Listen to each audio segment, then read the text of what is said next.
சப்பா. வணக்கம் மக்களே. இன்றைக்கு 1 பேதுரு 5ஆம் அதிகாரம்.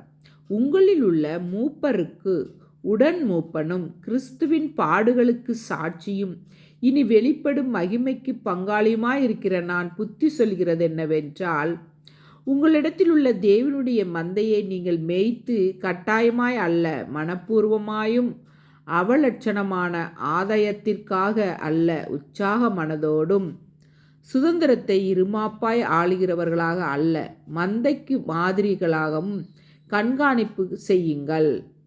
அப்படி செய்தால் பிரதான மேய்ப்பர் வெளிப்படும்போது மகிமையுள்ள வாடாத கிரீடத்தை பெறுவீர்கள்.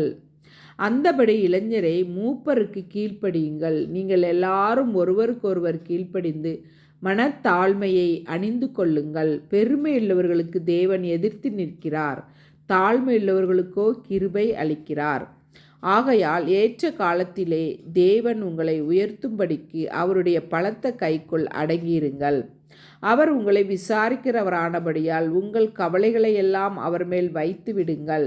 தெளிந்த புத்தியுள்ளவர்களாயிருங்கள், விழித்திருங்கள். ஏனெனில் உங்கள் எதிராளி ஆகிய பிசாசானவன் கெர்ச்சிக்கிற சிங்கம் போல் எவனை விழுங்கலாமோ என்று வகை தேடி சுற்றித் திரிகிறான். விசுவாசத்தில் உறுதியாயிருந்து அவனுக்கு எதிர்த்து நில்லுங்கள். உலகத்தில் உள்ள உங்கள் சகோதரிடத்திலே அப்படிப்பட்ட பாடுகள் நிறைவேறி வருகிறதென்று அறிந்திருக்கிறீர்களே. கிறிஸ்து இயேசுவுக்குள் நம்மை தமது நித்திய மகிமைக்கு அழைத்தவராயிருக்கிற சகல கிருபையும் பொருந்திய தேவன் தாமே கொஞ்ச காலம் பாட அனுபவிக்கிற உங்களை சீர்படுத்தி, ஸ்திரப்படுத்தி, பலப்படுத்தி நிலைநிறுத்துவாராக. அவருக்கே மகிமையும் வல்லமையும் சதா காலங்களிலும் உண்டாயிருப்பதாக. ஆமென்.